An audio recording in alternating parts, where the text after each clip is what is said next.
Monsieur le secrétaire, si vous voulez bien, pouvez-vous faire l'appel? Procéder à l'appel. Alors, Richard Mallier. Présent. Alain Paula Ventron. Marie-Odile Armandon. Présent. Mathieu Pietri. Quoi? Monique Salomon. Présent. Roger Mossé. Présent. Corinne Lemeu. Présent. Edmond Motetjian. Présent. Édouard Alexander. Présent. Mathieu Morateur présent. Claude Lampeau. Présent. Armand Chamla. Présent. Claudine Achintre. Présent. Colette Toulec. Dominique Bièche. Roger Wex. Yann Pertuzel. Pardon, pouvoir. Geneviève Martin. Pouvoir. André Gauthier. Véronique Garnier. Présent. Catherine Bienfait. Pouvoir. Marie-Christine Rodriguez. Présente. Stéphane Pieracini. Présent. Patrice Lanzon. Présent. Joseph Cassaro. Présent. Marie-Pierre Vitiello. Pouvoir. Vanessa Brescia. Pouvoir. Christine Sicardi, pouvoir. Marie-Christine Oberwinkels. Présent. Jean-Marc Bretin. Oui, présent, bonsoir. Alain Dubois. Présent. Véronique Ganqui. Présent. Et Hervé Puisson. Présent. Bien, mes chers collègues, je voudrais tout d'abord remercier toutes les associations qui ont contribué à la 21e nuit des associations sous le thème de la nature et des étoiles pour le dévouement et tout le savoir-faire qu'elles nous apportent au quotidien. Je félicite évidemment celles qui n'ont pas été récompensées cette année, mais qui, j'en suis sûr, le seront dans les éditions futures au regard de la formidable énergie bénévole qu'elles déploient pour les bouquins et sans lesquels notre qualité de vie ne serait pas si agréable. Je me dois également de souligner l'exploit sportif réalisé par les 32 équipes qui ont relevé le grand défi le dimanche 22 juin dernier. Je sais qu'autour de la table, il y en a quelques-uns qui étaient dans ces équipes-là. Cet événement annuel, reconduit pour sa 5e édition, fut un véritable moment de partage et de bonne humeur intergénérationnelle, aujourd'hui élevé au rang de véritable tradition bouquine grâce à votre participation toujours plus nombreuse. Côté culturel, nos artistes ont illuminé par leur mélomanie la place du village ainsi que la bastide de la salle pour la fête de la musique. Je tenais à féliciter tous ces groupes talentueux venus faire danser notre commune. Le festival d'orgue à peine clôturé, les Jardins d'Albertas ont eu le privilège d'accueillir plus de 2000 personnes pour les rendez-vous musicaux qui se sont faits sur 2 jours. Je fais une petite parenthèse élogieuse pour féliciter le club senior pour l'organisation de la traditionnelle soirée blanche qui a eu lieu hier soir et qui, comme à son habitude, était très réussie. Je préciserai que les anciens ne seront pas délaissés dans les années à venir et méritent toutes les attentions de la commune. Plus insolite, je remercie le salon Excel X pour avoir choisi Loubelair pour le départ de son rallye promenade 100% électrique, et ce fut l'occasion de découvrir des technologies d'avenir incarnées par ces voitures électriques en situation réelle. Et les voitures d'ailleurs qui sont des voitures que l'on peut acheter aujourd'hui, hein, ce n'est pas des prototypes. Je réitère également mon respect à ces jeunes entrepreneurs bouquins auxquels l'organisme Pays d'Aix Initiative a remis un chèque pour récompenser le succès de leur projet et qui permet à la commune de compter de nouvelles entreprises. En ce qui concerne le conseil municipal, je souhaite préciser que celui de ce soir est le dernier avant la rentrée du mois de septembre. Nous allons mettre en application notre projet de campagne, notamment en ce qui concerne la concertation. En effet, nous vous proposerons de voter en faveur d'une décision d'intention pour procéder à un référendum. Il nous paraît primordial de donner la parole aux bouquins sur 2 sujets dont les enjeux auront des conséquences non négligeables dans les années à venir, à savoir la question de l'extension de la vidéoprotection pour mieux vous protéger, ainsi que la question des logements sociaux. Dans notre démarche politique, municipale de transparence et d'apport de démocratie locale, l'avis des bouquins est plus que jamais essentiel. Les modalités pratiques de déroulement du vote ainsi que les questions seront détaillées dans une prochaine délibération en septembre pour fixer le référendum avant la fin de l'année. Ensuite, je tenais à vous faire part d'une découverte qui jusqu'à présent n'avait jamais été portée à la connaissance des bouquins. Avec notre actuel plan local d'urbanisme, les possibilités d'urbanisation massive nous ont été partiellement cachées puisque, écoutez bien, le nombre d'habitants de Bouc-Bel-Air atteindrait d'ici à 2030 30 000. Car le nombre de logements potentiellement constructibles est de plus 4 500 par rapport aux existants aujourd'hui. Ce qui, contrairement à ce qui a été annoncé, n'entraîne pas une population de 20 000, mais 30 000 habitants. Aussi dans le but de préserver, ça remarche, aussi dans le but de préserver la taille humaine de notre ville-nature, nous proposons d'ouvrir la révision de ce même plan local d'urbanisme. Dès ce soir, pour redonner au bouquin la certitude que Bouc-Bel-Air sera la ville dans laquelle ils veulent voir leurs enfants grandir. L'essence même de cette révision, qui sera conduite à ma plus grande concertation, sera de faire de notre commune le poumon vert de la future métropole, grâce à la protection de notre biodiversité, la prise en compte réaliste des risques d'incendie et d'inondation, en plus d'inclure judicieusement le trafic routier, notamment l'interurbain qui traverse notre commune. À ce propos, j'ai fait pression sur les autorités concernant l'échangeur des 3 pigeons. En effet, bien que de la compétence de l'État et du département, j'ai personnellement interpellé le préfet concernant le devenir de Bouc-Bel-Air. Et je peux aujourd'hui vous affirmer que les négociations ont repris et que cette fois-ci, nous serons autour de la table. À ce jour, j'ai déjà reçu les interlocuteurs de la Direction régionale de l'environnement, de l'aménagement et du logement, la fameuse DREAL, en attendant une table ronde avec le préfet, le département, la région et la CPA pour adapter cette infrastructure routière à la future circulation et non pas la faire subir à notre commune. Maintenant que la RD8N est fluide grâce à l'arrêt du feu rouge, je ne m'arrêterai pas là et je combattrai les bouchons polluants sur la commune. Nous nous pencherons également sur un dispositif expérimental permettant une sensibilisation dans la gestion des déchets, mais aussi dans l'éducation de comportements éco-citoyens dans plusieurs quartiers de la commune. Notre projet de ville-nature doit être un engagement commun envers l'environnement et c'est ensemble, à travers des petits gestes quotidiens, que cette aventure sera couronnée de succès. Enfin, je rappelle à nos bouquins que l'Office municipal des fêtes organise demain soir à partir de 20h30 une petite collation gratuite sur la place du village, l'occasion de fêter le début des vacances pour le plus grand nombre. La collation sera suivie d'un spectacle, le Vegas Show, à partir de 21h30, puis d'un DJ jusqu'à 1h30 pour les plus fêtards. La célébration de la fête nationale du 14 juillet aura lieu quant à elle, comme à son habitude, le 14 juillet à 18h30, sur la place de l'Hôtel de Ville, devant le monument aux morts.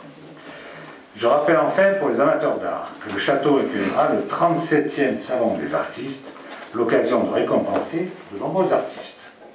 Je vous souhaite à toutes et à tous un été très agréable et puis de bonnes vacances. Et puis, si vous le voulez bien, le conseil municipal n'est pas terminé, mais nous allons passer à l'ordre du jour. Donc le premier point de l'ordre du jour, c'est l'adoption du compte-rendu de la séance du 20 juin 2014. Est-ce qu'il y a des remarques? Il n'y a pas de remarques. Donc je mets aux voix ce compte-rendu. Qui est contre? Qui s'abstient? Unanimité. Je vous remercie. Le deuxième point de l'ordre du jour, c'est l'information au conseil municipal donc, sur la décision prise dans le cadre de l'article L 2122 du Code général des collectivités territoriales. Il y a simplement une décision qui est une décision qui concerne la convention de mise à disposition entre la commune de Bouc-Bel-Air et l'association des assistantes maternelles qui est renouvelée et elle est accordée du 7 juillet 2014 au 30 juin 2015. Question là-dessus? Pas de questions? Donc je continue, toujours moi-même, modification de la composition des commissions municipales. Mes chers collègues, le groupe d'opposition ayant eu une démission et une nouvelle, donc un nouveau membre qui est monté au conseil municipal précédent, je vais vous proposer, si vous en êtes d'accord, de ne pas voter, mais une nouvelle répartition des commissions municipales. Donc en intégrant chez nous, il n'y a pas de changement, mais chez vous, vous avez souhaité qu'il y ait du changement. nous vous l'accordons très volontiers. Donc on n'a pas besoin de voter si vous en êtes d'accord, mais je vais au moins nommer la composition des commissions. Est-ce que ça vous convient? Alors, Ville Nature. Donc, outre moi-même, Madame Salomon, Monsieur Bièche, Madame Bienfait, Monsieur Gauthier, Madame Martin, Madame Garnier et Monsieur Plisson. Dans les grands travaux, Armand Chamelin, Joseph Cassaro, Roger Mossé, Ouex, Stéphane Pierachini, Patrice Lanzon, Marie-Pierre Vicchiello et Jean-Marc Bretin. Affaires scolaires, jeunesse et petite enfance. Donc Anna-Paula Ventron, Mathieu Pietri, Catherine Bienfait, Colette Toulec, Vanessa Brescia, Claude Lampeau, Marie-Christine Rodriguez et Véronique Bianchi. Sport et grands événements, Corinne Lemeu, Christine Sicardi, Stéphane Pierachini, Véronique Garnier, Yann Pertuizel, Vanessa Brescia, Marie-Christine Rodriguez et Alain Dubois. Sécurité et vidéoprotection, Roger Mossé, Corinne Lemeu, Monique Salomon, Joseph Cassaro, Anna-Paula Ventron, Marie-Christine Rodriguez, Roger Ouex, Alain Dubois. Vous m'arrêtez hein, si c'est pas... les finances, Édouard Alexander, Geneviève Martin, Roger Ouex, André Gauthier, Armand Chamelin, Joseph Cassaro, Mathieu Morateur et Alain Dubois. Là, il y a encore un changement. Affaires sociales, solidarité et emploi, donc Edmond Etégian, Catherine Bienfait, Marie-Pierre Vicchiello, Claude Lampeau, Christine Sicardi, Vanessa Brescia, Roger Mossé et Marie-Christine Aubert-Minkels. Nouvelles technologies et développement durable. Mathieu Morateur, Armand Chamelin, Joseph Cassaro, Monique Salomon, Véronique Garnier, Stéphane Pierachini, Corinne Lemeu et Hervé Plisson. Application du droit des sols. Yann Pertuizel, Patrice. Vous avez écrit Patrick Lanzon. C'est Patrice Lanzon, Édouard Alexander, Colette Toulec, Monique Salomon, Roger Mossé, Joseph Cassaro et Hervé Plisson. Ils sont bien d'accord? Culture, Mario Larmandon, Claudine Hachette, Mathieu Pietri, Armand Chamelin, Yann Pertuizel, Patrice Lanzon, Edmond Etégian, Marie-Christine Aubert-Minkels. Attribution des logements sociaux, Monique Salomon, Véronique Garnier, Catherine Bienfait, Edmond Etégian et Marc Bretin. Jean. Oui, mais j'allais le dire. Je sais que c'est Jean-Marc Bretin, mais j'allais faire la remarque, ok. Accessibilité aux personnes handicapées, Yann Pertuizel, Edmond Etégian, Armand Chamelin, Colette Toulec, Véronique Bianchi. Enfin, dans les commissions extra-municipales, la petite enfance, Marie-Christine Rodriguez, Patrice Lanzon, Claude Lampeau, Colette Toulec et Véronique Bianchi. Le patrimoine, donc Monique Salomon, Mathieu Morateur, Patrice Lanzon, Marie Larmandon et Jean-Marc Bretin. Nous sommes d'accord là-dessus? Très bien, donc je mets au voix cette proposition. Qui est contre? Qui s'abstient? Unanimité. Je vous remercie. Ensuite, puisque nous avons toujours eu un changement au conseil municipal, donc pour le CCAS, il faut fixer le nombre de membres du conseil d'administration et l'élection des délégués du conseil municipal. Donc avant, nous avions, je ne sais plus, mais enfin la demande de l'opposition est de mettre Marie-Christine Aubert-Minkels à la place de, je ne sais plus qui était là, Sylvie Brut, qui a démissionné. Voilà. Donc on est obligé de reprendre, donc je vous propose de faire 4 pour nous, Monsieur Etégian, Madame Lampeau, Madame Sicardi, Madame Bienfait, et Madame Aubert-Minkels pour l'opposition. Est-ce que ça vous convient? Nous sommes d'accord? Pas de voix contre, pas d'abstention? Je vous remercie. Ensuite, nous avons donc la consultation des électeurs. Si c'est toujours moi, si ce bruit pouvait s'arrêter, ce serait bien pour les oreilles, aussi bien de tout le monde que des miennes, mais que de tout le monde.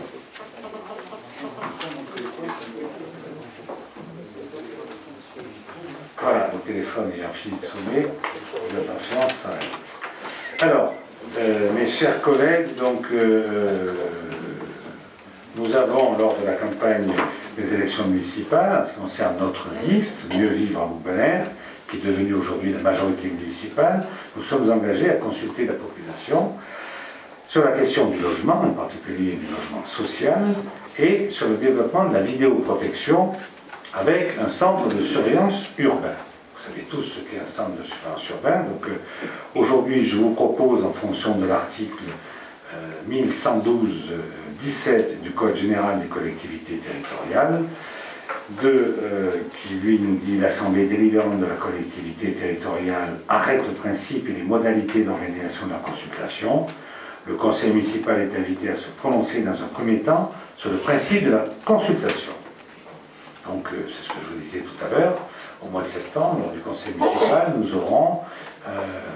nous fixerons à ce moment-là la date et les modalités d'organisation de la consultation. Aujourd'hui, nous n'en sommes qu'à une demande d'avis. Voilà, si vous souhaitez vous exprimer là-dessus, donc il n'y a pas, je ne sais pas s'il y a un vote d'ailleurs. Ah, si, arrête le principe, donc il y aura un vote. Voilà. Oui, Madame Berlinkels. Voilà, donc au niveau du groupe de l'opposition, nous sommes d'accord sur le principe de consultation de la population. C'est un principe. Nous sommes d'accord sur le principe de la consultation de la population. En revanche, nous souhaitons quand même faire un certain nombre de remarques et suggestions. Nous aimerions préciser que lors de la deuxième délibération, que la question qui porte sur le logement, et en particulier social, pour reprendre le texte, soit précisée. Deuxièmement, nous souhaiterions doute que les bouquins se prononcent sur les deux questions distinctes.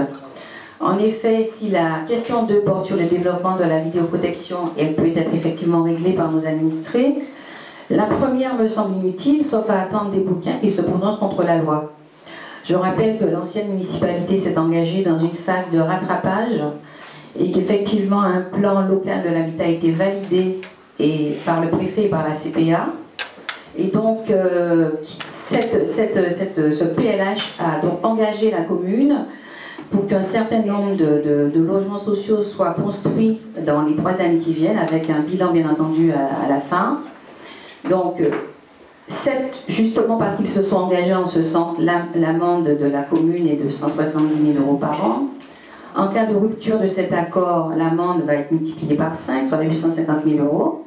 Est-ce que vous pensez que, par rapport à cette question que vous souhaitez poser à nos administrés, que, compte tenu de ça, on pourrait s'engager vers une amende plus importante que 170 000 € actuellement, vers 850 000 € si on souhaite que la proposition se prononce en faveur ou non des logements sociaux sur la commune, puisque c'est la loi.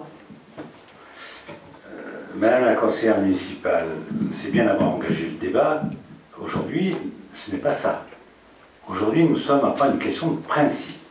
Et nous débattrons au prochain conseil municipal sur la question et les modalités d'organisation. Après, il restera au moins 2 mois entre cette délibération de la prochaine fois et la consultation des électeurs. Il appartiendra à chacun de se prononcer ou pour ou contre dans les 2 questions. D'abord, c'est bien 2 questions, ça je vous l'accorde, je l'ai dit dans mon exposé liminaire.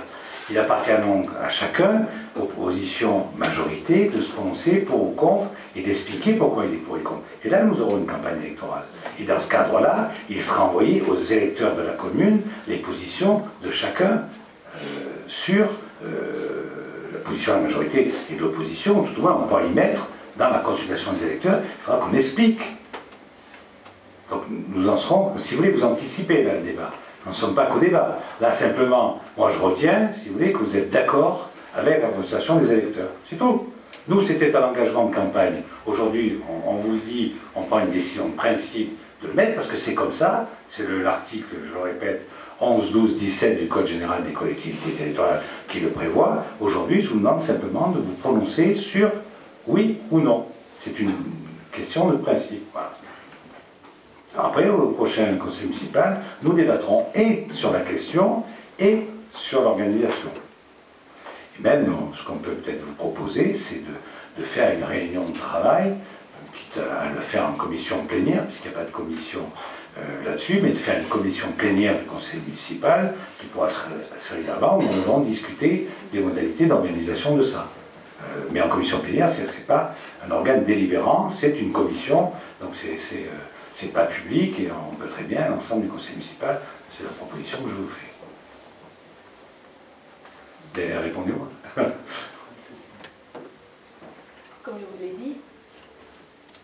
Comme je vous l'ai dit, monsieur le maire, nous sommes d'accord sur le principe.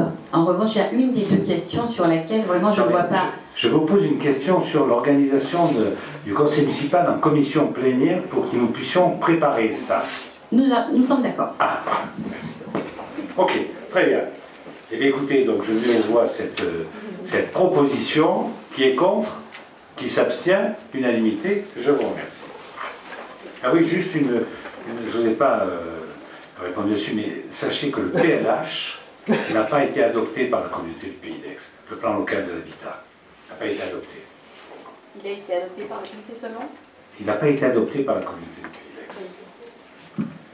d'Aix. Et il a été retoqué par le préfet. Voilà. Ensuite, je continue. Mise en place du télétravail. Non, il y a un avenant.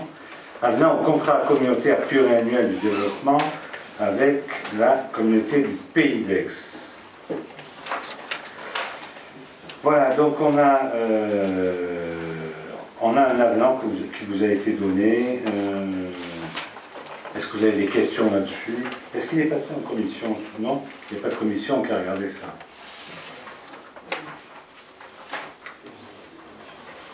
Je ne sais pas quelle est la commission qui voit ça. En fait, c'est simplement l'article 1er qui est modifié et l'article 7 qui est modifié, vous l'avez lu. C'est sur la demande d'ailleurs de la communauté. En fait, ce sera plus facile et moins lourd pour pouvoir adapter notre contrat. Si on veut changer les sommes, ça sera plus facile. Monsieur Plisson, vous avez la parole. Merci. C'est simplement, on a les modifications qui sont apportées, mais on ne connaît pas, en tout cas, pour ce qui me concerne, le texte initial. Donc c'est difficile de se faire une opinion de ce qui a changé. C'est tout. Pour information. Je vais vous faire sourire parce que nous non plus, nous ne le connaissons pas. Il a été voté en décembre 2013. Non, et ceci étant, c'était simplement une boutade, vous l'avez compris. C'est en fait ce que je vous ai dit. L'esprit est là. C'est pour pouvoir transférer des sommes de l'un à l'autre dans les lignes sans avoir à délibérer aussi bien le conseil de communauté qui est extrêmement lourd comme machine pour la faire délibérer que le conseil municipal qui est beaucoup moins lourd, mais c'est pour éviter ce genre de choses. La demande de la commune peut suffire. Voilà. C'est simplement, c'est de l'huile dans les rouages, parce qu'on s'est rendu compte, vous le savez, je ne vais pas revenir là-dessus, c'est pourquoi ça a été fait. À l'époque, Madame Joissin a proposé ça à l'ensemble des communes. La commune profite quand même de 50% de 53 millions. 53 millions, c'est intéressant. Le seul problème, c'est qu'à mon avis, il va falloir qu'on le dépense. Ça ne va pas être évident de mettre en route 53 millions de dépenses voilà, hors taxe. Voilà. Et ça, nous verrons ultérieurement. OK? Éventuellement, si vous trouvez le texte, si vous trouvez... Ah mais on vous fera passer, je m'engage à vous faire passer le premier contrat qui a été signé avant l'élection municipale et qui a été adopté par le conseil municipal au mois de décembre. Je m'engage à ce qu'il vous soit, monsieur le DGS, vous avez entendu, à ce qu'il vous soit transmis. OK? Plus d'intervention, est-ce qu'il y a des voix contre? Il n'y en a pas, abstention non plus, unanimité, je vous remercie. Délibération suivante, il s'agit de la mise en place du télétravail. Alors, l'article 133 de la loi du 12 mars 2012 relative à l'accès à l'emploi titulaire et à l'amélioration des conditions d'emploi des agents contractuels dans la fonction publique, à la lutte contre les discriminations et portant diverses dispositions relatives à la fonction publique, permet le télétravail.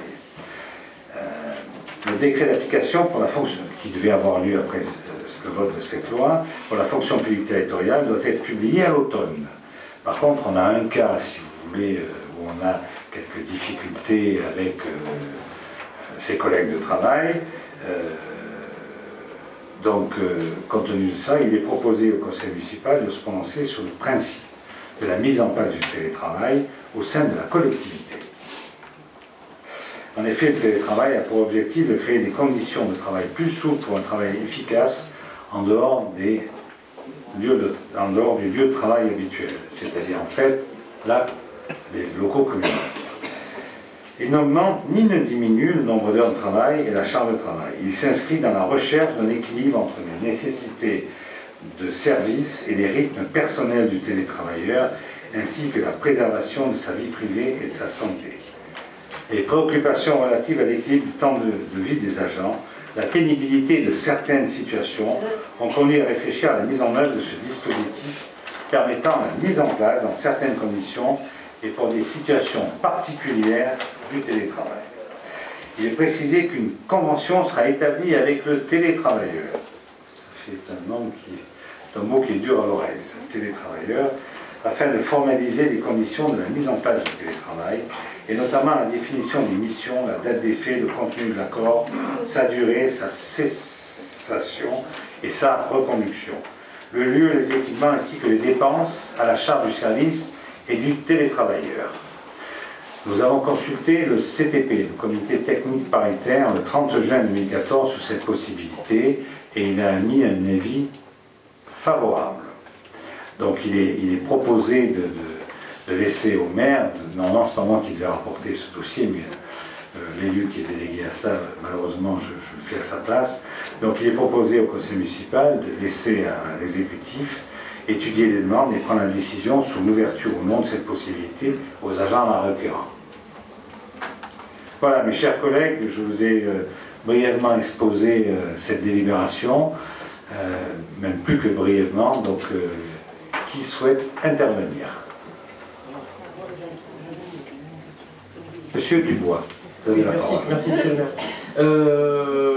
Moi, je trouve que c'est globalement certainement positif. Une petite question, en deux phases, la typologie d'agents concernés par cette proposition de télétravail, et ainsi que la part de temps proposée sur les agents susceptibles d'être intéressés.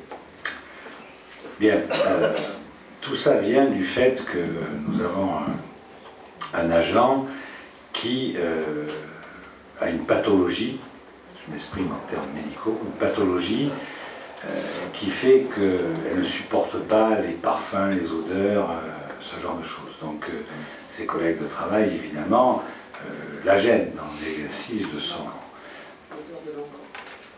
Enfin, quand je dis l'odeur, il y a l'odeur, les odeurs en général, donc l'odeur de l'encre ou l'odeur de la photocopieuse, je ne sais quoi, etc. etc. Donc on ne sait pas gérer ça, vous comprenez, hein, donc c'est extrêmement difficile. Donc nous cherchons une possibilité de télétravail, mais vous l'avez compris, je suis un peu sur des œufs, hein, c'est-à-dire le télétravail. D'abord, c'est pas défini, et puis hein, ça dépend aussi quelle est la mission de l'agent. Télétravail, ça veut dire qu'on va télétransmettre pour un télétravail, oui. Bon, c'est ça, donc télétransmission, donc est-ce que la télétransmission est fiable, pas fiable, sécurisée ou pas sécurisée? Oui, en fait, on réfléchit là-dessus, on a un décret d'application en Conseil d'État qui n'a pas encore été pris, hein, la loi date de mars 2012, elle n'est pas d'aujourd'hui, mais donc ça fera pratiquement 2 ans et demi. C'est vrai que ce décret va nous permettre d'y voir un peu mieux, si je puis m'exprimer ainsi, mais il faut quand même qu'on solutionne le problème de cet agent. Voilà. En fait, c'est essentiellement ça, parce qu'autrement, c'est suffisamment contraignant pour... je veux dire, quand on est dans un service public, par essence même, il s'exerce là où... dans la maison commune, si je puis dire. Voilà. Donc, voilà. Mais vous comprenez, donc c'est pour ça que je ne veux pas trop m'étendre là-dessus, mais c'est pour essayer de régler ce problème-là. Ok? Donc c'est pour ça qu'on vous demande de laisser à l'autorité territoriale la possibilité de le faire avec tact et mesure. Quoi. Voilà. Explication, effectivement, un peu nécessaire. Très bien. Donc je mets au voie cette délibération. Qui est contre? Qui s'abstient? Unanimité. Je vous remercie. Eh bien, on va changer un peu de rapporteur. On va demander au premier adjoint de nous parler de la participation familiale aux activités périscolaires. Merci, monsieur le maire. Alors, mes chers collègues, je vais vous présenter donc... je vous avais présenté à son temps la réforme des rythmes scolaires. Cette dernière a été approuvée par le DAZEN, donc il nous a confirmé qu'elle serait bien applicable à partir de la rentrée prochaine. Il y a peu de temps. Donc, depuis, les services travaillent d'arrache-pied pour proposer un programme le plus riche possible aux petits bouquins. Et donc là, je viens vers vous ce soir afin de vous proposer la tarification des différents services aux familles. Donc, les garderies seront à 1 € la prestation. C'est un prix qui baisse par rapport à aujourd'hui. Et le temps d'activité périscolaire dit TAP, qui durera donc de 14h30 à 16h10, puisque tous les jours les enfants doivent sortir à la même heure. Donc ça sera 16h10 la sortie officielle, coûtera à la famille 1,50 €. Le temps de 17h30 à 18h étant un temps de sortie graduelle, où la famille peut venir chercher l'enfant quand bon lui semble, ce temps-là sera gratuit. Voilà. Est-ce que vous avez des questions? Oui, je rappelle que les tables, comme les garderies, ne sont pas du tout obligatoires.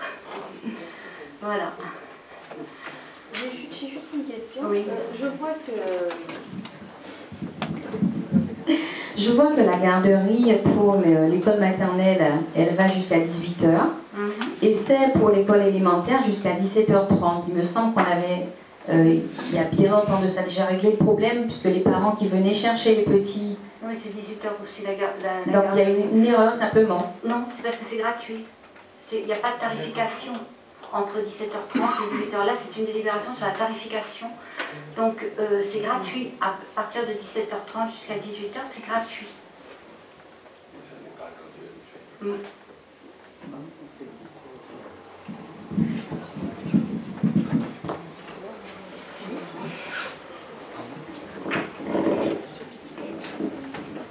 17h30, 18h, Madame Lantron vous a dit que c'était un départ graduel.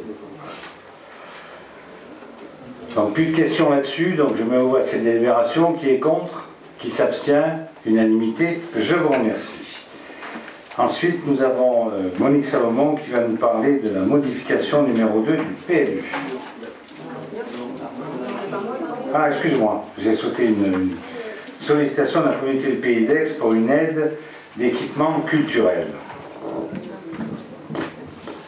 Voilà, la communauté du Pays d'Aix met au profit des communes des fonds de concours. Il y en a notamment qui sont possibles de demander pour les équipements culturels, les salles de spectacle ou les salles des fêtes. Donc là, on va faire une demande et lorsqu'on a ce fonds de concours, le fonds de concours représente 50% de la dépense.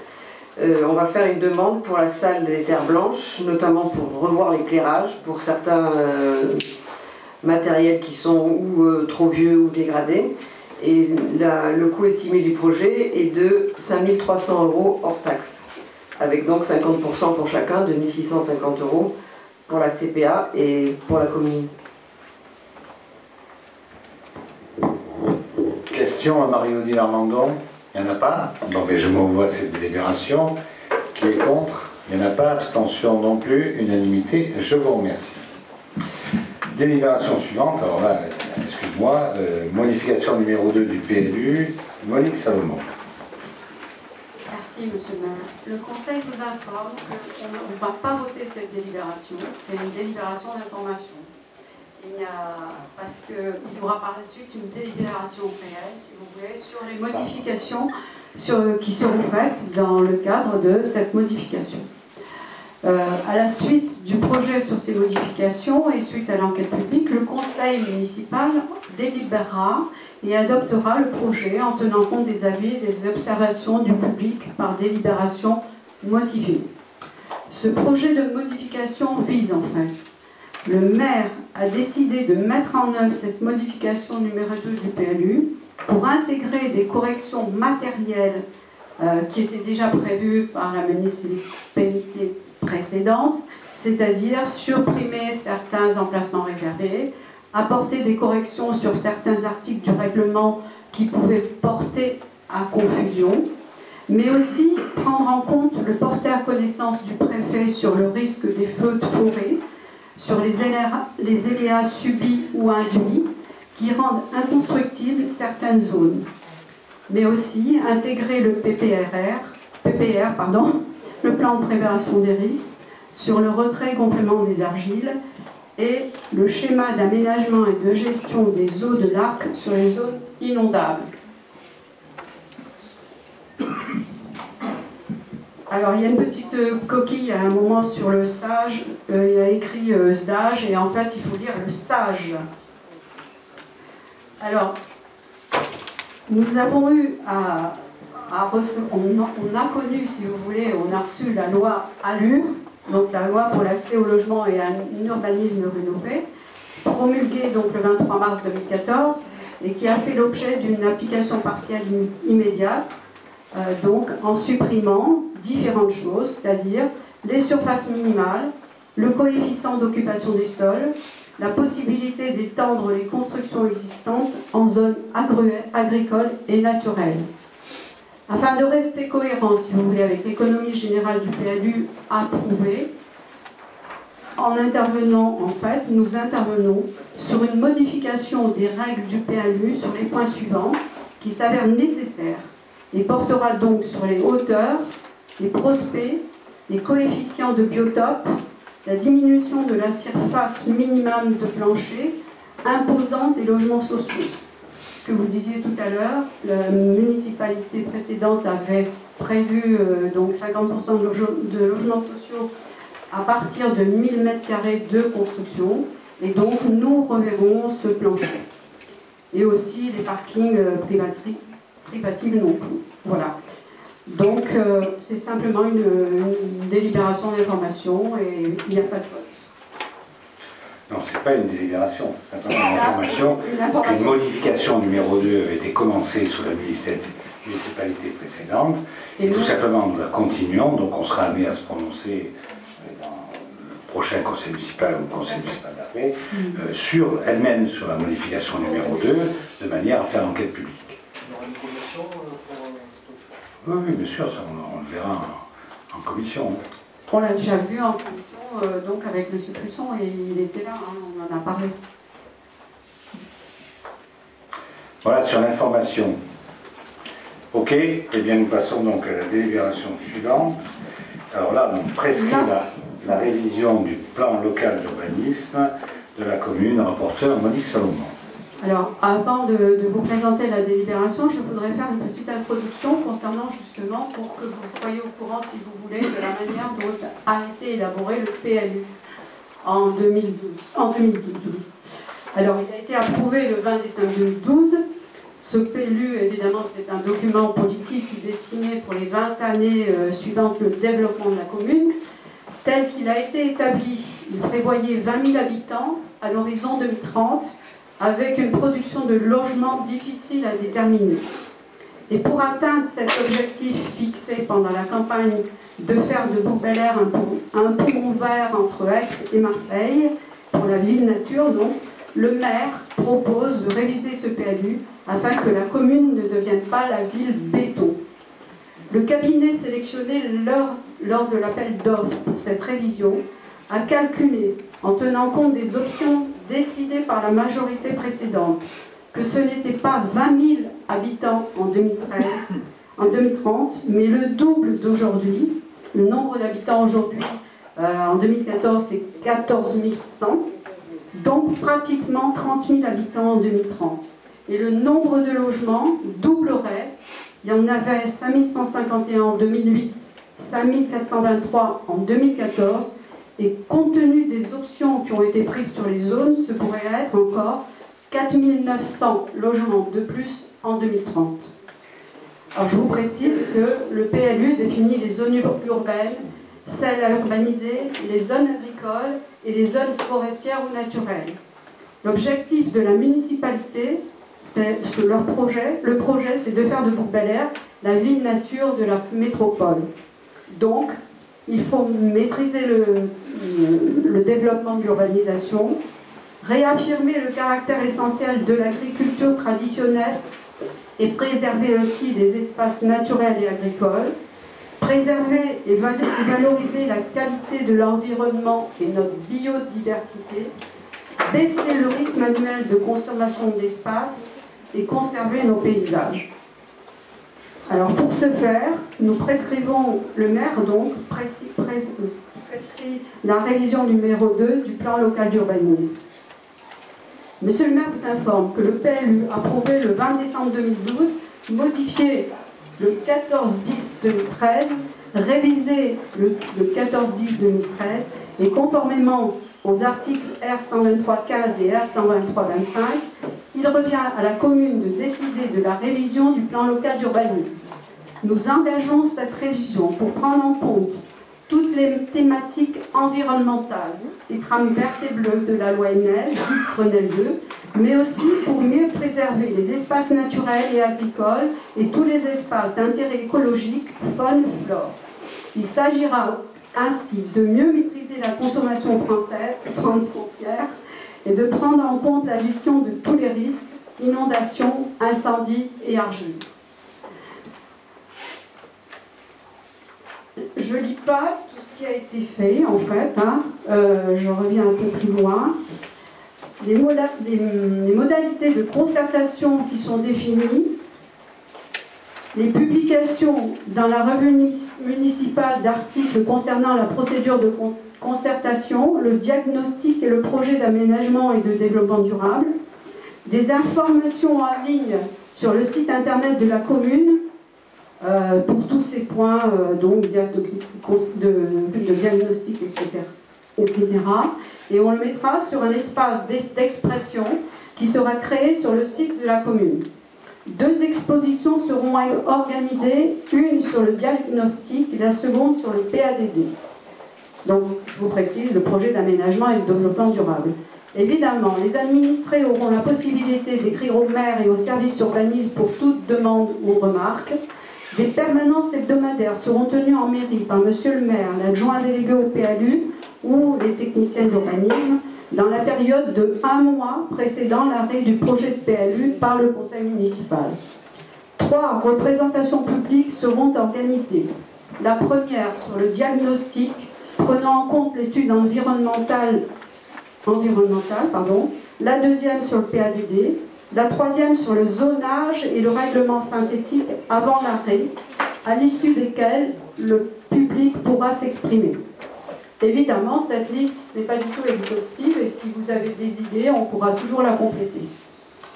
Monsieur le maire pourra décider d'appliquer les dispositions des articles L123.6 et L111.8 du Code de l'urbanisme qui permettent la mise en œuvre de la procédure du CERFSI à statuer pendant la procédure de révision du PLU pour toute opération ayant pour conséquence d'augmenter le trafic interurbain, les insécurités routières et les pollutions. Ceci, tant que les problèmes de circulation et de transfert collectif ne seront pas résolus pour l'échangeur des 3 pigeons, suite au projet de construction du futur palais des sports de 6000 places, qui s'appelle l'Arena du Pays d'Aix, et qui va être construit face au cimetière militaire. Voilà, c'est pas simplement un palais des sports, c'est aussi une salle de spectacle. Donc il pourra aussi être procédé à des refus de permis de construire au cas par cas, en se fondant sur des considérations d'insertion paysagère, de sécurité ou de salubrité. Monsieur le maire vous propose donc de prescrire la révision du plan local d'urbanisme de la commune et de solliciter de l'État une dotation pour compenser la charge financière de la commune correspondant aux frais liés à cette procédure. Bien, merci Madame Salomon. Donc, questions, remarques? Pas de questions, pas de remarques? Mais écoutez, je me vois. Monsieur le conseiller municipal, vous avez la parole.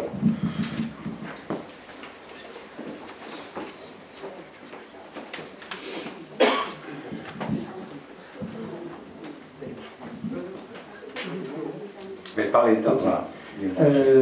Oui, à la lecture des 2 documents, des 2 notes de synthèse, concernant l'une, la modification numéro 2 du PLU, et la deuxième note de synthèse concernant la révision numéro 2, on a un peu de mal à voir pourquoi une révision, ce qui est dit dans la révision, ne pourrait pas être fait en termes de modification. Bon, c'est sûrement assez technique, si vous pouvez nous éclairer, je pense que c'est nécessaire parce que là, franchement, on a vraiment l'impression que la révision est inférieure en modalité de mise en œuvre que la modification. À partir du moment où on modifie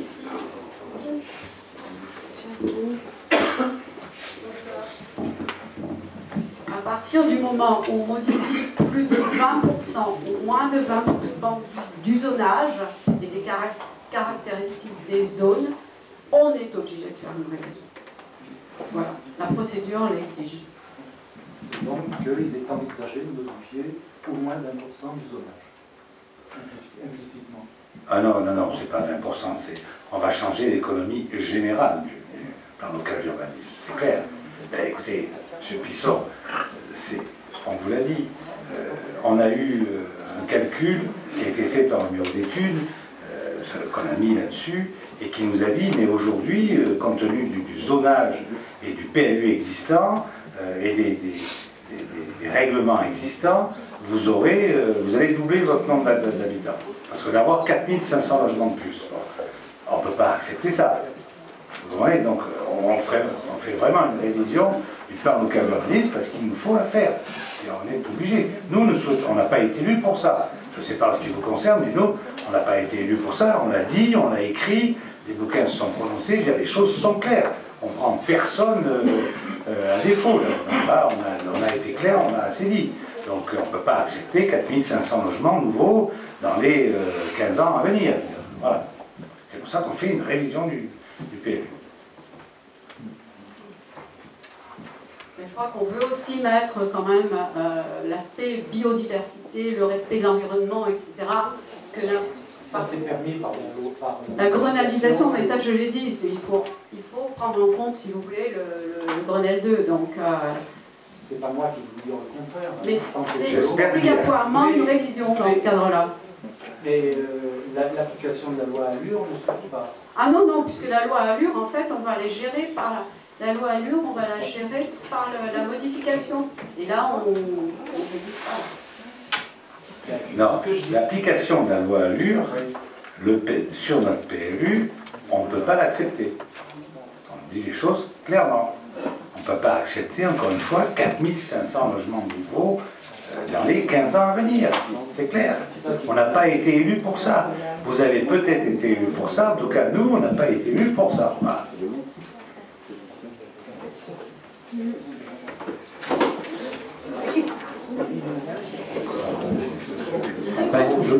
Je ne traduis pas quand même la loi Allure comme une incitation à construire. Au contraire, ça modifie effectivement complètement les modalités qui étaient obsolètes du COS, tout le monde en convient à peu près maintenant, pour la remplacer par d'autres modalités, beaucoup plus, peut-être plus complexes à mettre en œuvre, mais en tout cas beaucoup plus intelligentes, entre guillemets, et qui permettent d'aboutir, s'il y a la volonté, à une progression tout à fait raisonnable du développement de la commune. C'est là où j'ai un peu de mal à comprendre, parce qu'on a l'impression que la modification pourrait suffire, et puis on fait une révision, que l'application de la loi Allure, elle est dans la modification. Bon, j'ai un peu du mal, parce que je ne maîtrise pas le sujet, probablement, mais j'ai un peu du mal à comprendre l'intérêt de la révision par rapport au livre, toujours. Les explications données là, sont encore peut-être insuffisantes. Je vais vous répondre, Mme Bernickel.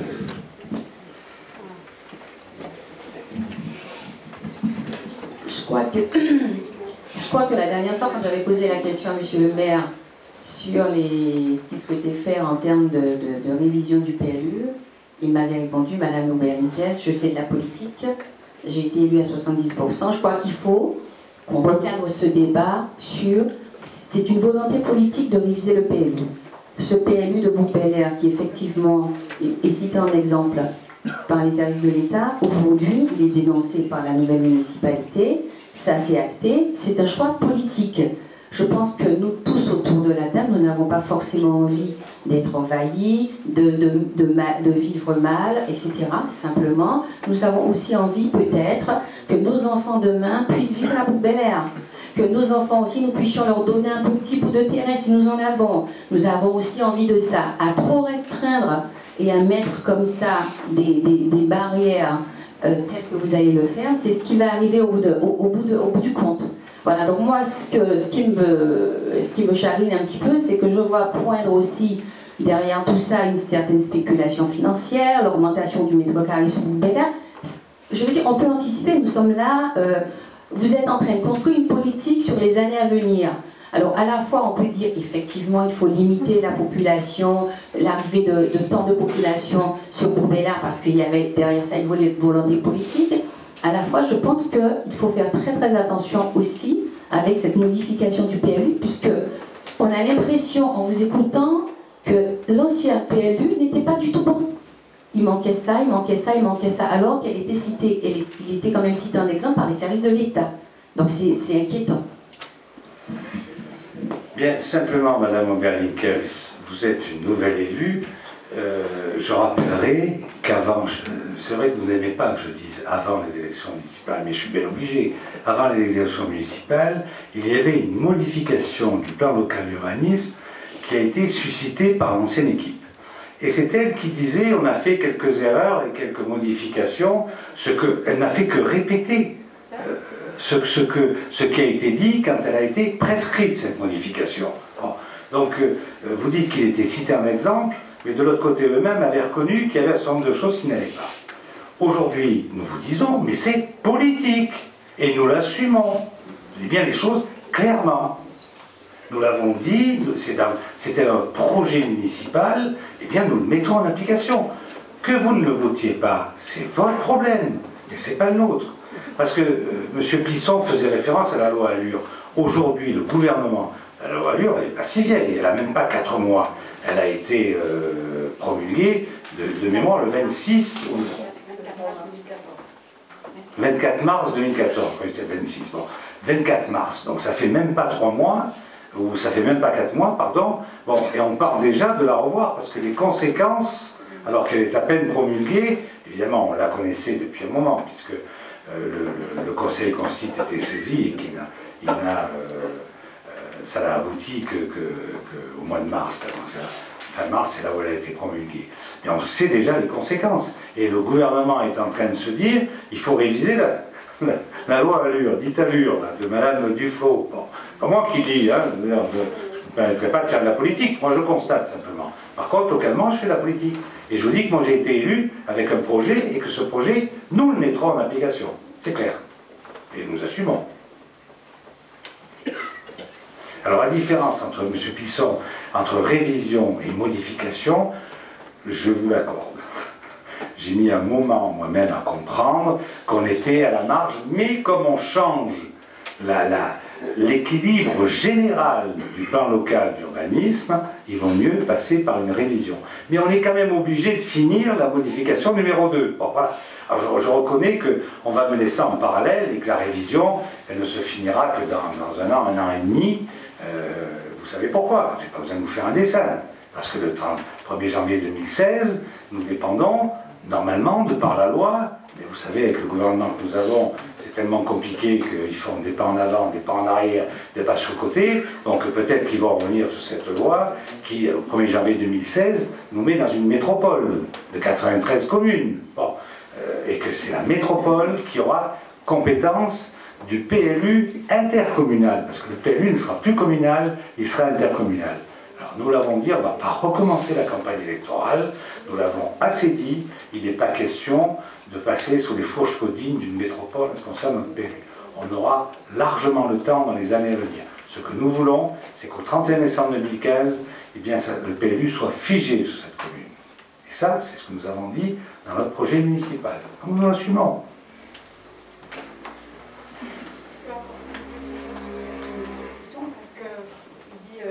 Attends.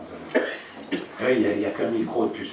J'en profite pour vous dire que j'espère, au plus vite, on a demandé à ce que cette salle soit sonorisée, et j'espère qu'au prochain conseil municipal, on ait la sonorisation de cette salle. Que chacun ait au moins un demi-micro ou un tiers de micro devant lui, c'est-à-dire que voilà, il y a un certain nombre de micros tout autour de la table.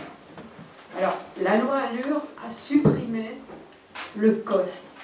Elle a supprimé les surfaces minimales. Alors, vous avez quelqu'un qui a 10 000 m², 1 hectare. Eh bien, il peut construire 10 000 m². Ben si. Bon, on ne va pas rentrer dans un débat, dans un débat de commission. Il y a eu une commission là-dessus, et on aura l'occasion d'en reparler. Mais c'est vrai. On ne peut pas dire ça. C'est pas tout à fait, c'est quand même pas tout à fait exact. C'est vrai, mais écoutez, donnez-lui, puis après on arrêtera. Parce oui, tout à fait, je suis d'accord. Mais enfin, quand même que les gens sachent. C'est des modalités différentes de gérer l'espace. Et c'est sur la base. Je prendrai, je ne vais même pas rentrer dans le détail. Par exemple, la ville de Berlin fait ça très bien. Et ils ne sont pas plus sots que nous. Voilà, c'est tout. Il faut regarder un petit peu, par exemple, ce qui se fait à Berlin, en particulier sur le remplacement des contraintes genre COS, etc. Bon, on sait très bien que le COS était arrivé au bout du boulot et qu'il faut trouver autre chose. Voilà. Mais quand même, voilà, mais il y avait, je pense qu'on peut s'appuyer sur la loi Duflot, la loi Allure. Bon, après, vous pensez que c'est pas suffisant. Bon, là-dessus, on ne sera probablement pas d'accord. Mais je peux vous garantir c'est ce qui m'apparaît. Mais par contre, ce sur quoi nous sommes d'accord, c'est que nous sommes nous aussi élus pour lutter contre l'étalement anarchique de la commune. C'était dans notre programme. Quand même, sur le plus communal, oui, bien, mais incontestablement, un plus intercommunal, c'est quand même plus fort. Je prendrai l'exemple, par exemple, de la trame verte et bleue. Comment imaginer de vraiment travailler sur le fond? Alors je rappelle, hein, la trame verte et bleue, c'est la constitution au niveau national d'un réseau écologique cohérent qui permettent aux espèces animales et végétales de circuler de s'alimenter, de se reproduire sur l'ensemble du territoire sans qu'il y ait de coupures qui empêchent cette activité. Et donc, c'est évident qu'une commune, aussi bien intentionnée soit-elle, elle ne peut pas le faire toute seule. Et c'est là le plus intercommunal, par exemple, qui est largement plus fort, meilleur. Voilà. Par exemple. Mais il y a d'autres aspects, les transports, etc., qui sont liés. Voilà. Monsieur le conseiller municipal, je ne veux pas rentrer dans un débat politique, mais vous avez dit je ne peux pas laisser dire ça. Moi non plus, je ne peux pas vous laisser dire. Parce que moi, ça ne me convient pas, un PLU intercommunal. Ce n'est pas nous qui décidons, c'est au-dessus de nous qu'on décide. Et moi, ça ne me convient pas, mais je le dis très simplement. Par contre, nous avons quelque chose qui existe, qui s'appelle le schéma de cohérence et d'organisation territoriale. Le SCOT, et lui est intercommunal. Et c'est là où on fait rentrer les transports en commun, on fait rentrer la trame verte et bleue, on fait rentrer ce genre de choses. Là, je suis d'accord avec vous.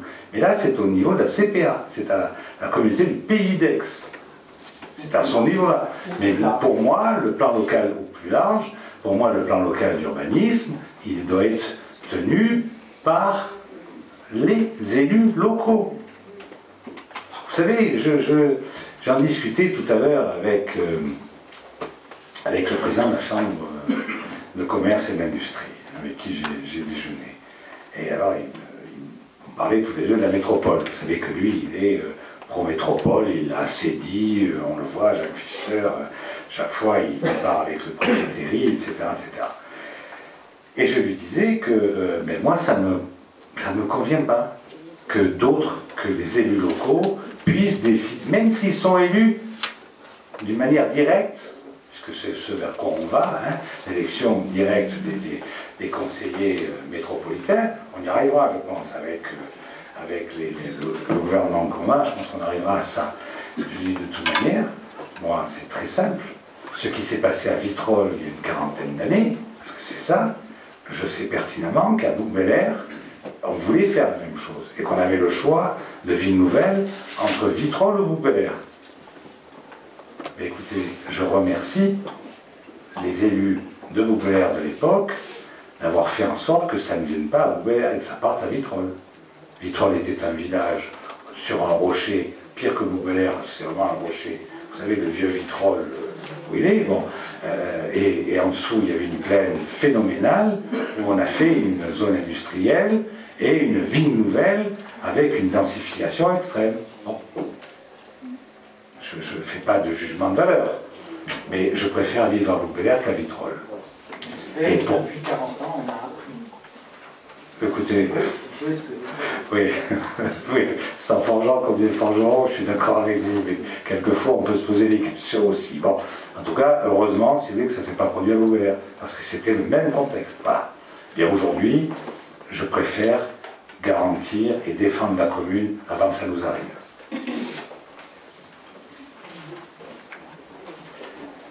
Plus de questions là-dessus, donc je mets au voie cette délibération, parce que celle-là, c'est une délibération, elle doit être votée. Qui est contre? Donc 5 voix contre, abstention, il n'y en a pas, donc majorité. Merci. Alors, ensuite, nous avons le bail amphithéotique entre la SNC Village de la Graciane pour mise à disposition d'un local aux associations de la commune. Rapporteur, Monique Salomon. En fait, c'est une déclaration. Vous voyez que j'avais resté de droit quand même. En fait, c'est une délibération qui était déjà passée le 19 février 2014.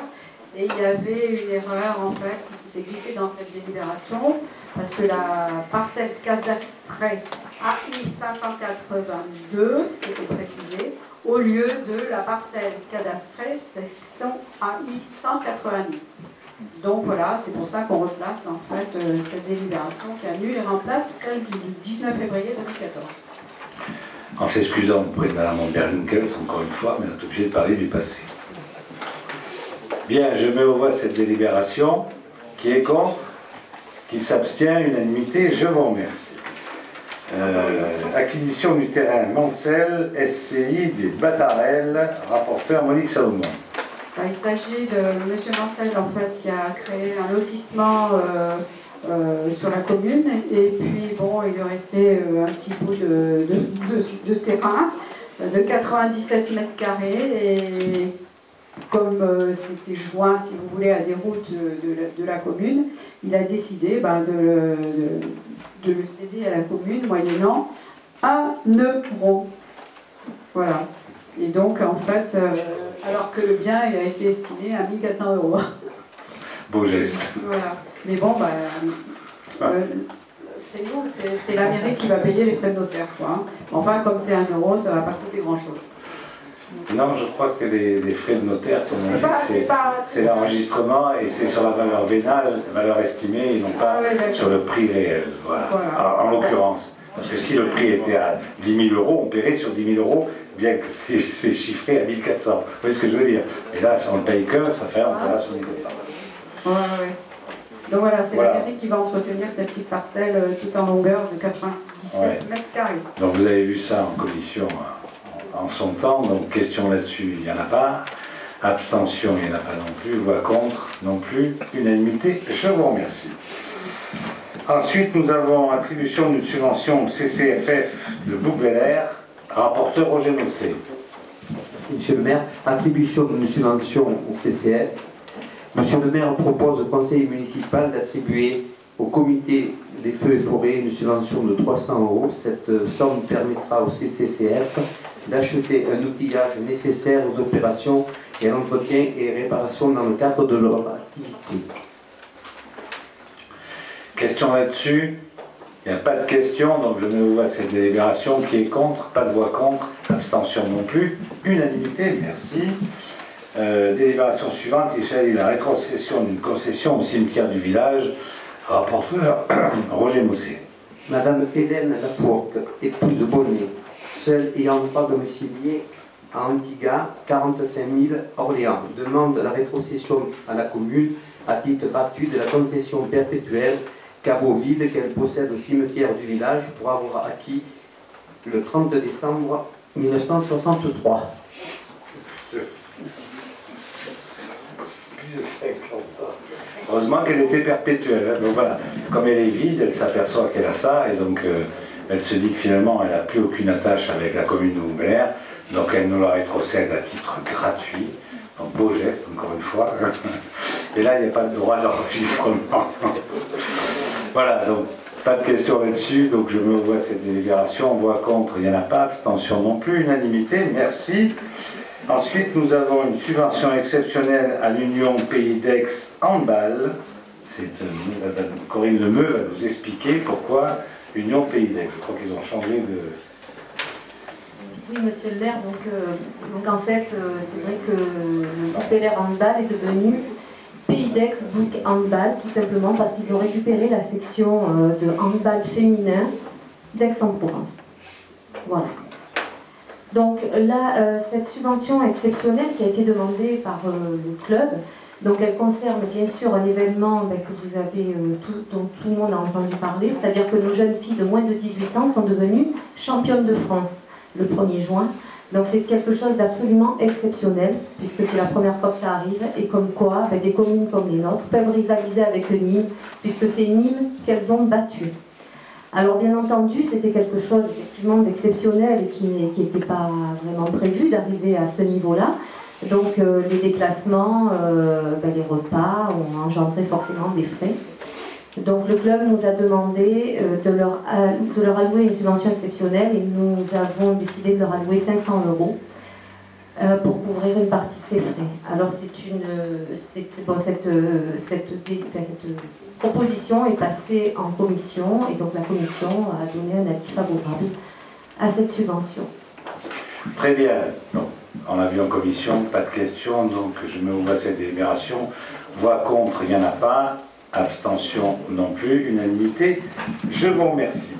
Donc, délibération suivante, il s'agit de la décision modificative numéro 1 du budget de l'eau de la commune, exercice 2014, rapporteur Édouard Alexander. Afin de pouvoir inscrire une dépense supplémentaire pour l'achat de nouveaux compteurs, et n'ayant pas de recettes supplémentaires, nous pouvons diminuer nos dépenses d'investissement et utiliser les virements de crédit entre sections, fonctionnement et investissement, afin de préserver l'équilibre budgétaire. Nous avons les 4 tableaux qui vous permettent de le faire. Je crois que vous l'avez vu en commission, là, donc... Non, c'était... non, il n'y a pas eu de commission. Il n'y a pas eu de commission pour ça. C'est un tort. Il devrait y avoir une commission. Donc, là-dessus, est-ce qu'il y a des questions, des commentaires? Il n'y en a pas, donc je mets au voie cette décision modificative numéro 1 du budget de l'eau.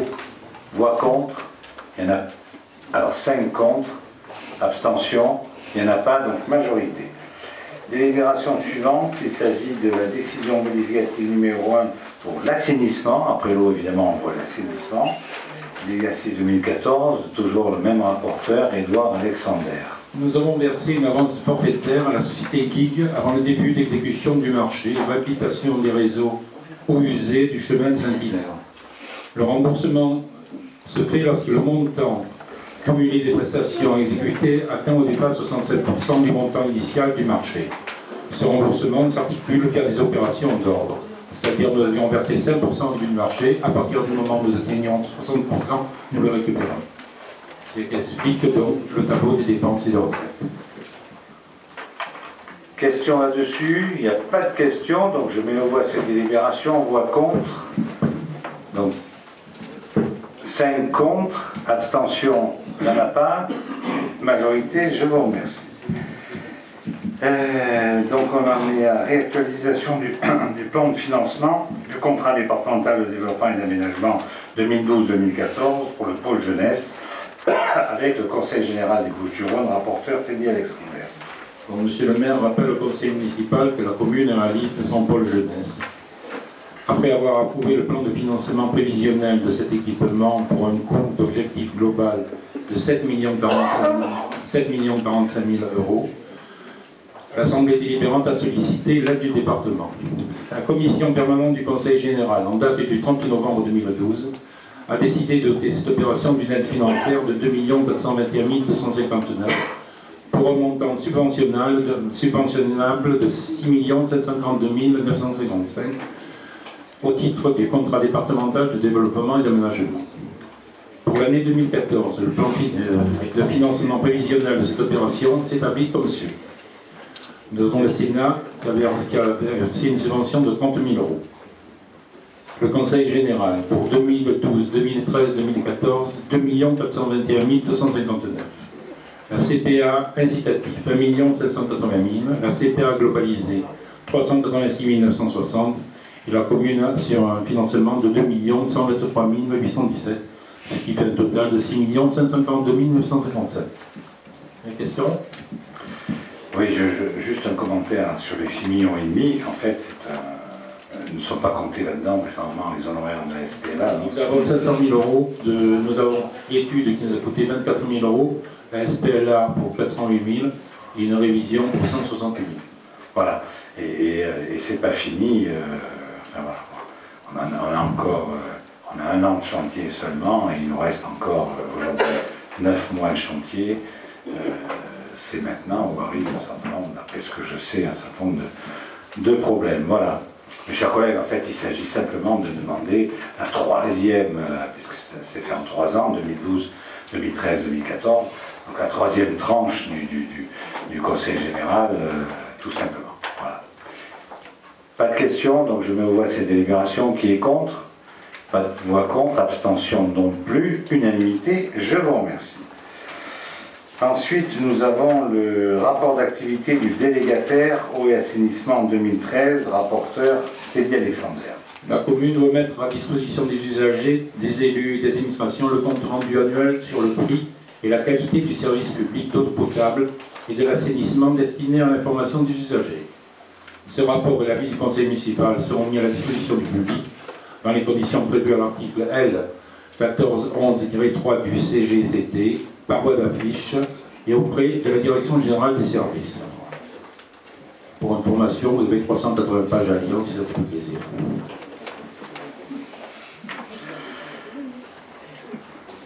Question là-dessus? Pas de questions, donc ce n'est pas à mettre aux voix, c'est simplement à présenter au conseil municipal. Eh bien, je vous remercie. Donc, nous passons à la délibération suivante. Il s'agit de la convention de partenariat avec E3D Environnement pour la réalisation d'un démonstrateur sur l'adoption de comportements éco-responsables des habitants du quartier de Bouc-Bel-Air. Rapporteur Mathieu Morateur. Oui, merci Monsieur le maire. Donc effectivement, E3D Environnement et Noviware, qui est une start-up bouquenne, développent ensemble un outil d'accompagnement au changement de comportement et d'usage individuel et collectif, donc changement effectué dans un objectif d'intérêt général. Donc sur la commune de Bouc-Bel-Air, l'expérimentation concernera donc les économies d'eau, le tri des déchets, les gestes éco-citoyens envers l'assainissement, pour l'économie de l'énergie également, et sur les déplacements. Et également du coup aussi sur le jardinage pour préserver la biodiversité. Donc les objectifs, c'est plus de tri, donc avec un impact éventuellement à terme sur la taxe d'enlèvement des ordures ménagères. Préserver donc la biodiversité, on l'a dit, parce que nous avons une flore et une faune très importante sur les bords de nos valas, et nos valas donc sont pollués notamment par des produits phytosanitaires. Donc, nous aurons une démarche à la fois au niveau de la mairie et en partenariat avec les citoyens de ce qu'on appelle zéro phyto, donc pour les 2 années à venir. L'objectif aussi sera d'améliorer la propreté de certaines parties communes de nos lotissements et aussi sur les places publiques, et évidemment après faire des économies d'eau et d'électricité pour chacun. Donc un autre intérêt aussi pour notre commune, aujourd'hui il y a 2 emplois, ce sont 2 emplois créés, 2 emplois d'ambassadeurs qui aujourd'hui vont présenter la démarche sur les secteurs qui ont été sélectionnés. Alors il y en aura un 3e d'emploi qui sera créé à partir de septembre. Je crois d'ailleurs que la formation a commencé hier, et d'ailleurs je crois que l'opposition on a eu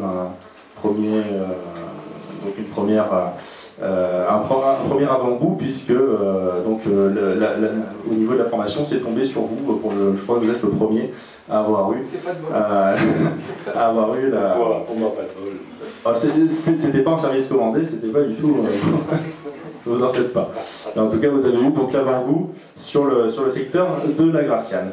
Voilà, donc tout ceci pour un impact budgétaire de 4 000 € par an sur 2014 et 2015. Donc nous espérons que nous participons à ce programme de recherche et voilà, nous espérons effectivement que l'outil qui sera créé par ce programme de recherche nous permettra éventuellement à l'avenir de continuer cette expérience. Voilà. Question là-dessus? Pas de questions? Monsieur Plisson, Madame Oberlinkels.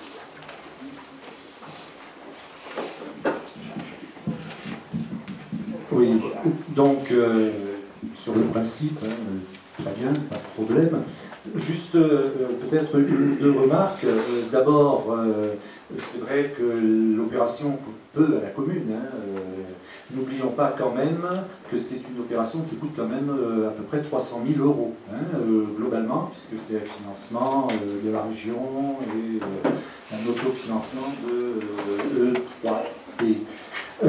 Simplement, je voulais faire peut-être une mise en garde. Ce genre d'action repose essentiellement en fait sur la mesure des résultats obtenus. C'est-à-dire que si on n'a pas déterminé les modalités des mesures, je dirais qu'autant ne pas faire l'action. Et là, donc, à la lecture de la convention avec le 3D, je trouve qu'il y a pas mal de zones d'ombre, des hypothèses. Si jamais EDF ne veut pas, si jamais la Société des eaux ne donne pas les statistiques sur les 5 ans passés, etc., etc., que fait-on? On se retrouve un peu le bec dans l'eau, sans jeu de mots. Et donc, bon, c'est pas du tout de ma part une remarque négative, c'est plutôt au contraire pour attirer votre attention sur le fait qu'il n'y a de bonne action que si on a déterminé au départ les attendus et qu'on est certain d'avoir les moyens de mesurer. Si on ne peut pas mesurer, c'est mort. Voilà. Madame Oberlinkels.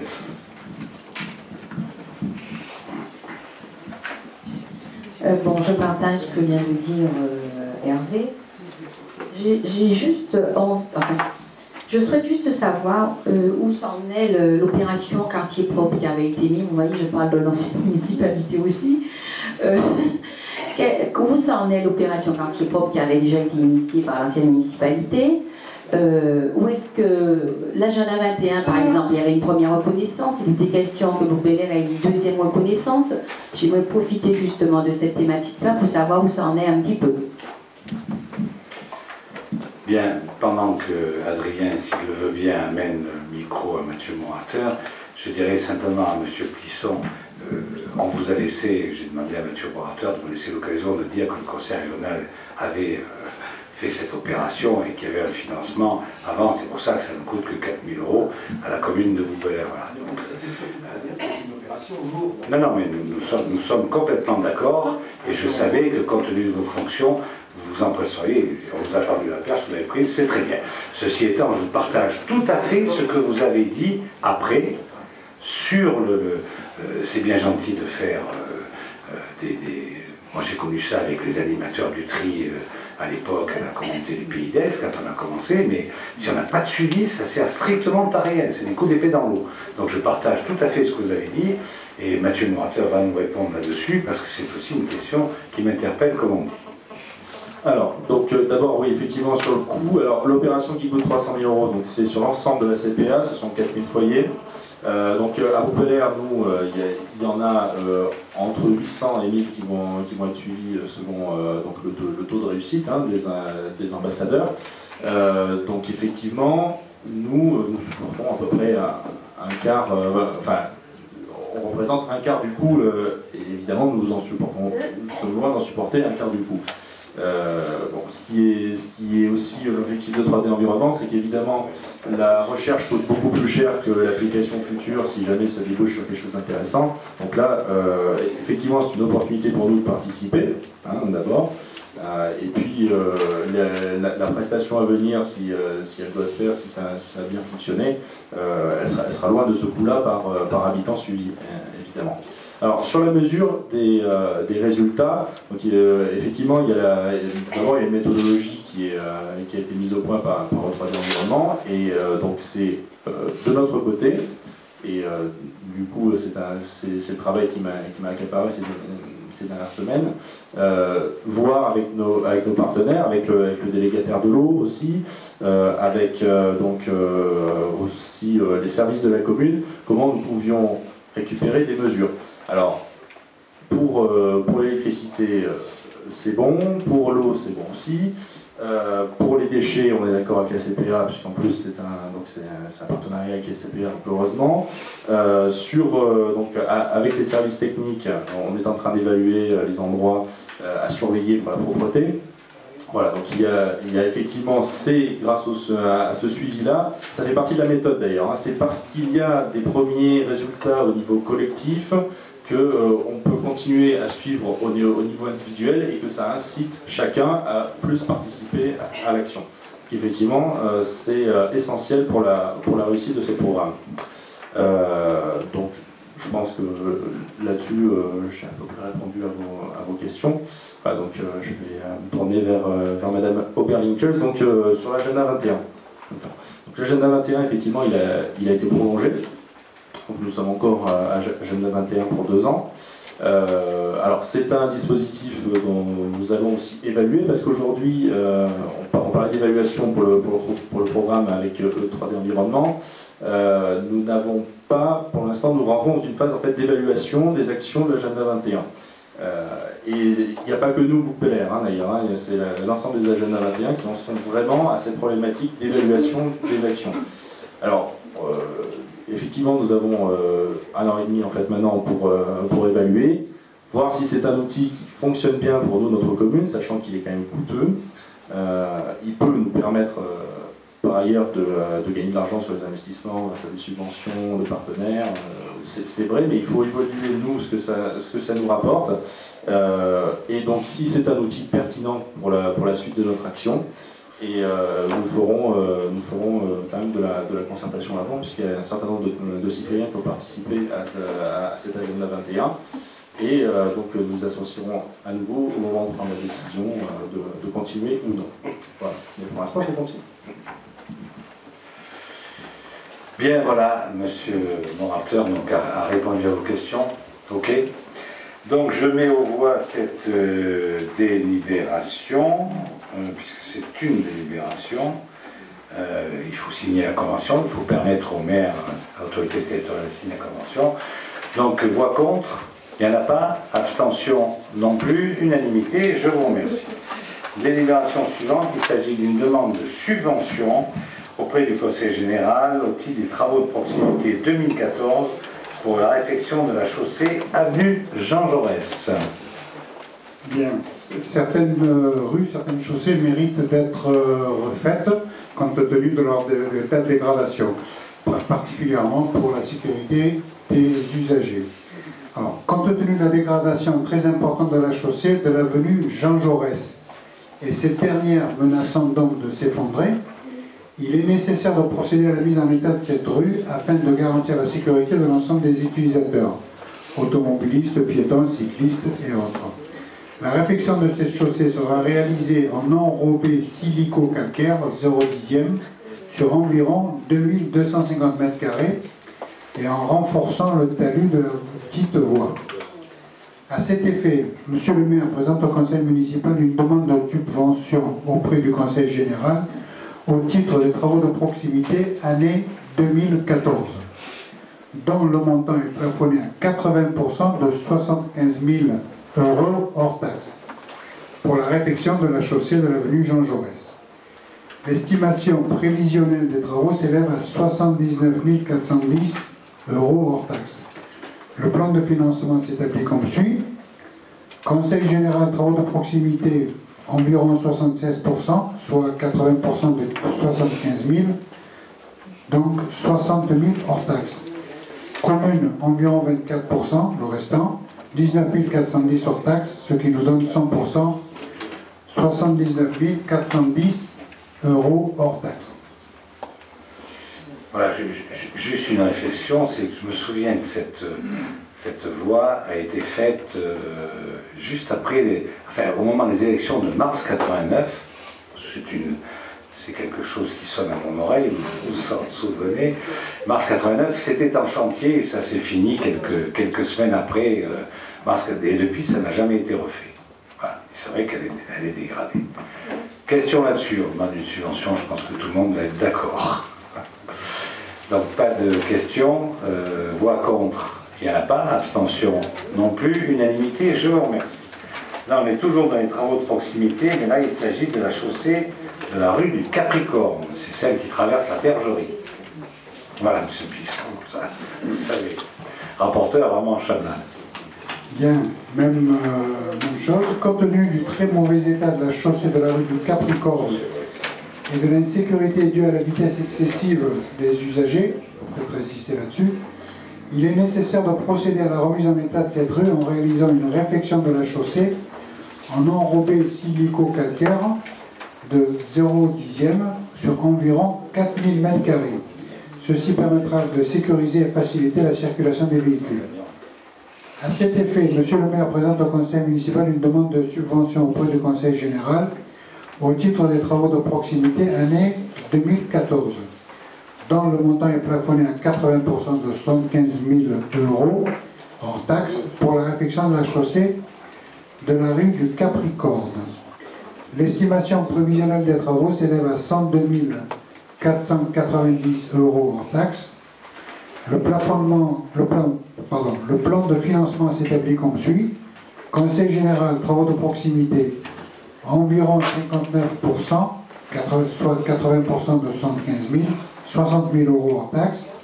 Commune, le restant, environ 41%, soit 42 490 hors taxes. Le total, 100%, 62 490 € hors taxes. Bien, question là-dessus. Je dirais, si la rue est en meilleur état, les gens vont aller encore plus vite. Oui, mais on va la traiter. Il y a un gendarme couché à un moment donné, au niveau de, je ne sais plus quel numéro, là, vers on va dire le tiers inférieur de la rue du Capricorne, vers la du Beau Soleil, il y a un gendarme couché, on va la traiter en fonction. Mais c'est vrai que c'est une... je crois que cette... au début, non, c'est pas une ligne droite, par contre, mais après, c'est une ligne droite, c'est vrai. Mais au début, elle est vraiment à refaire. Je ne sais pas de quand date le lotissement, mais elle n'a jamais été, en tout cas, moi je peux dire que du temps que j'étais maire, elle n'a jamais été refaite. Et je ne pense pas que cette année non plus, ces 10 dernières années, elle a été refaite. Voilà. Donc il s'agit de demander la subvention, donc voix contre, il n'y en a pas, abstention non plus, unanimité, je vous remercie. Ensuite, nous passions aux questions diverses. Madame Berlinkels. Ah non, vous ne m'avez pas écrit pour me dire qu'il y avait des questions. Je vous pose une question. Vous ne m'avez pas signalé les questions diverses. Je le sais, monsieur le maire. Je peux quand même vous dire ce que j'ai à vous dire. Oui, vous pouvez. Voilà. En fait, j'ai reçu un courrier aujourd'hui d'un certain nombre d'administrés qui ont été très choqués par le fait que vous avez souhaité déplacer, alors je ne sais pas trop, la fête du 14 juillet au 12 juillet, et ils étaient profondément outrés. Et d'autant plus qu'il a fallu que les anciens combattants et les porte-drapeaux se disent qu'ils n'allaient pas participer à cette mascarade du 12 juillet pour que ça soit rectifié. Alors, ils voulaient avoir aujourd'hui des explications. Je pense que tous les bouquins sont en droit de comprendre pourquoi on a pu penser à un moment donné que la fête du 14 juillet, on aurait pu la fêter le 12.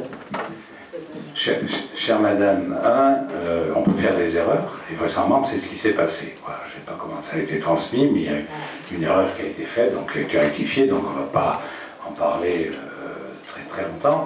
Par contre, moi j'ai été saisi, de la part de la majorité, d'une question diverse, et Édouard Alexander souhaite en parler, donc je vais lui passer la parole.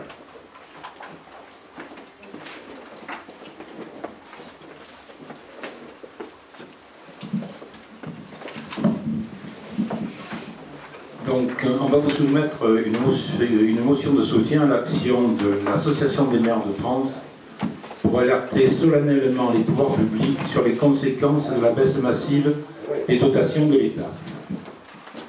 Les collectivités locales, et en premier lieu les communes et leurs intercommunalités, risquent d'être massivement confrontées à des difficultés financières d'une gravité exceptionnelle.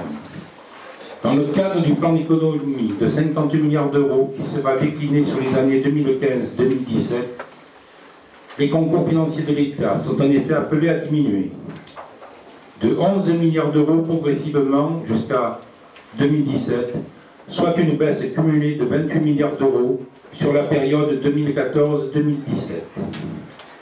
Dans ce contexte, le bureau de l'Association des maires de France a souhaité à l'unanimité mener une action forte et collective pour expliquer de manière objective la situation et alerter solennellement les pouvoirs publics sur l'impact des mesures annoncées pour nos territoires, leurs habitants et les entreprises.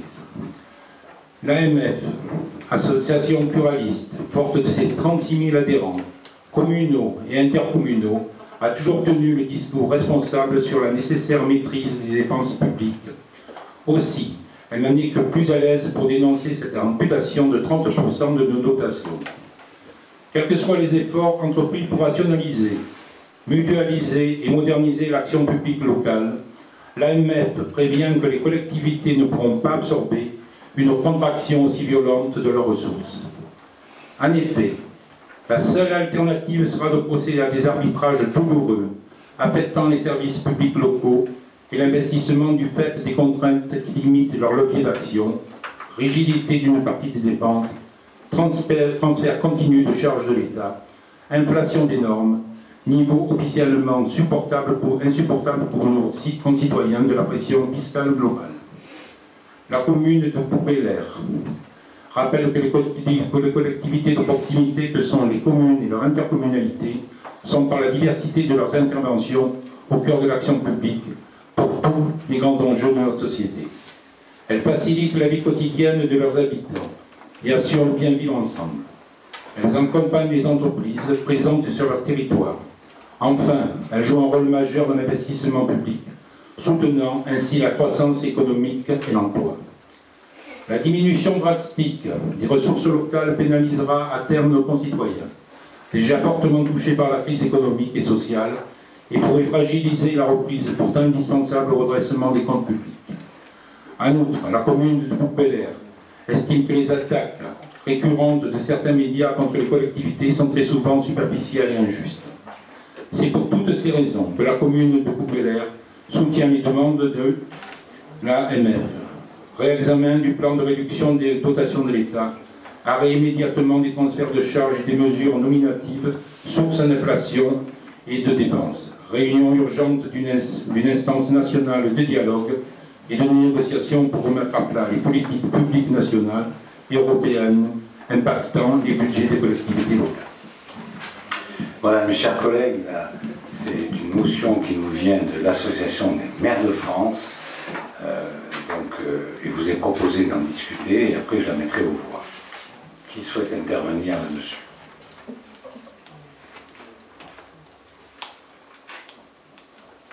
Pas d'intervention?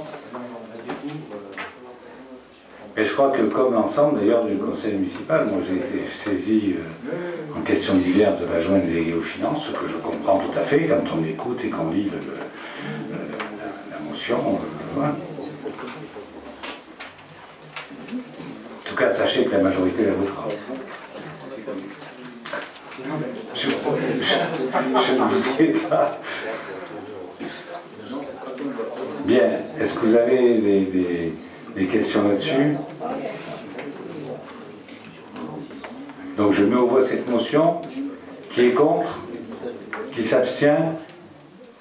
5 abstentions, donc unanimité de ceux qui ont voté. Simplement vous faire remarquer que le premier vice-président de l'AMF, le président, c'est Jacques Pélissard, député maire de Lons-le-Saunier. Et le premier vice-président de l'AMF, c'est un dénommé André Léniel. Non, ça vous dit rien? Je parle de l'Association des maires de France. et que j'ai reçu une lettre qui est signée par les deux. Donc c'est bien à l'unanimité du bureau, donc y compris, si vous voulez, les représentants de la gauche, les élus locaux de gauche qui sont représentés dans la... Voilà. Bon. Moi, je vous avoue, mes chers collègues, que je suis très inquiet sur l'avenir. Et que je connais les finances de l'État, et que ce ne sont pas améliorées depuis que j'ai quitté ça, c'est le moins qu'on puisse dire, bon, et que je suis très inquiet sur l'avenir, que nous avons quand même eu moins 140 000 euros de DGF cette année, et que nous aurons vraisemblablement l'an prochain encore la DGF en moins. Donc voilà. Bien, chers collègues, l'ordre du jour étant terminé, oui, je vous vois, je vous souhaite à toutes et à tous un bon appétit, une bonne soirée et puis de bonnes vacances.